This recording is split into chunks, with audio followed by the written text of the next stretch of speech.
অসমত এটা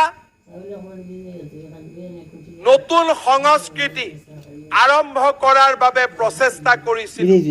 এখন কৰুণাময়ী সমাজ, এখন মমতাময়ী সমাজ, যিখন সমাজে আমাৰ জ্যেষ্ঠজনক সুৰক্ষা দিয়ে।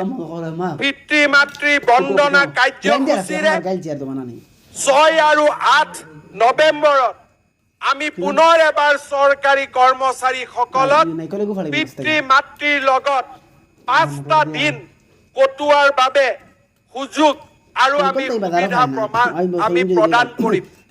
অসমৰ বেচৰকাৰী খণ্ডৰ স্বত্বাধিকাৰসকলকো মই আহ্বান জনাম যে আপোনালোকেও আপোনালোকৰ প্ৰতিষ্ঠানত কাম কৰা প্ৰতিজন কৰ্মচাৰীক 6, 7, 8, 9, 10 শুক্ৰ, শনি, ৰবি, বুধ, বৃহস্পতি এই 5টা দিন আপোনালোকে ছুটি দিবৰ বাবে চেষ্টা কৰক, যাতে আমি সকলোৱে মিলি পিতৃ মাতৃৰ ওচৰলৈ পুনৰ উভতি যাব পাৰোঁ।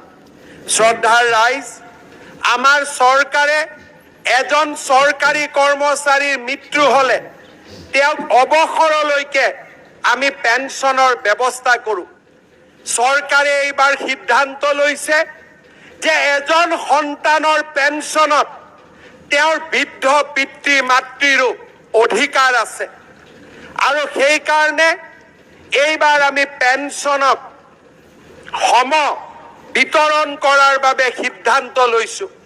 সহানুভূতিমূলক পেঞ্চনৰ 80% মৃত কৰ্মচাৰীজনৰ পৰিবাৰে লাভ কৰিব, কিন্তু 20% পেঞ্চন তেওঁলোকৰ বৃদ্ধ পিতৃ মাতৃয়ে আজীৱন লাভ কৰিব, আৰু তেওঁলোকৰ মৃত্যুৰ পিছত সেই 20% পেঞ্চন পুনৰ পৰিবাৰলৈকে উভতি আহিব।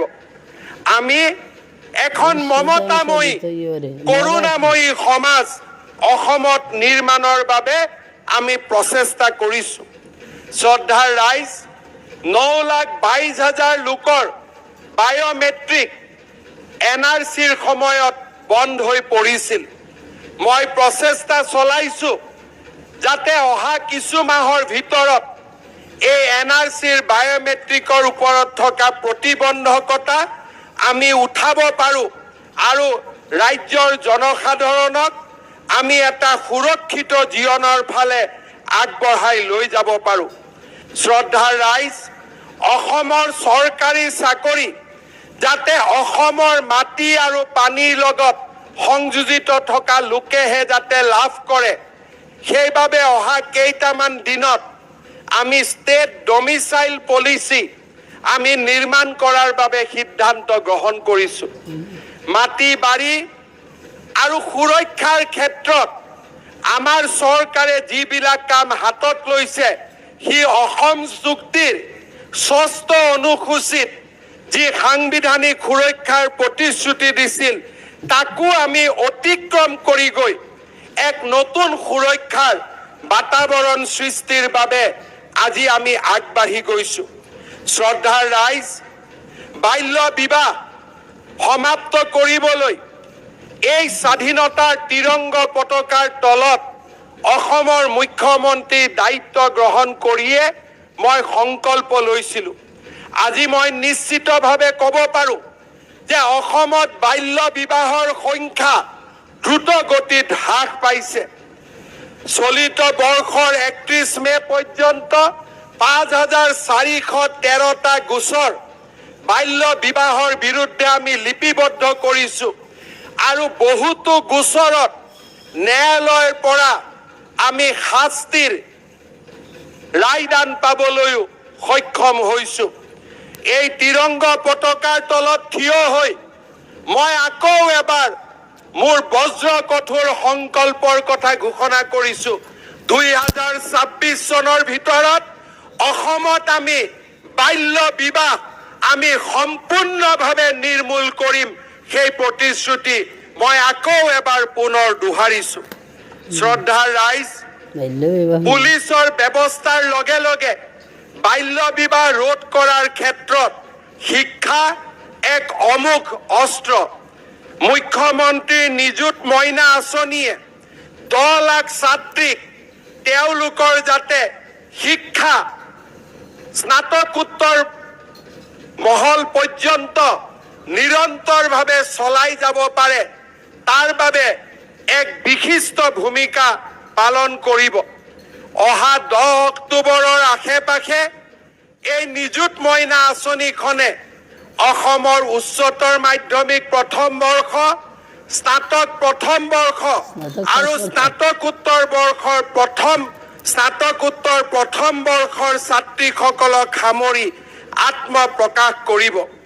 শ্ৰদ্ধাৰ ৰাইজ, অহা এবছৰৰ ভিতৰত অসমত আকৌ 20 লাখ লোকলৈ পৰিয়াল পৰিচয় পত্ৰ বা ৰেচন কাৰ্ড প্ৰদানৰ দিশতো আমি আগবাঢ়ি যাবলৈ সিদ্ধান্ত গ্ৰহণ কৰিছো।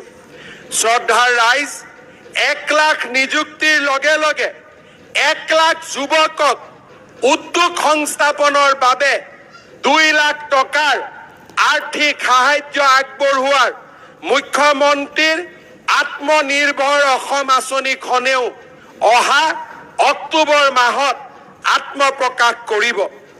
আয়ুষ্মান ভাৰতৰ জৰিয়তে আৰু মুখ্যমন্ত্ৰীৰ আয়ুষ্মান অসম আঁচনিৰ জৰিয়তে আমি অসমৰ 2,33 লাখ পৰিয়ালক বিনামূলীয়া স্বাস্থ্য সেৱা আগবঢ়াই দিবলৈ সক্ষম হৈছো।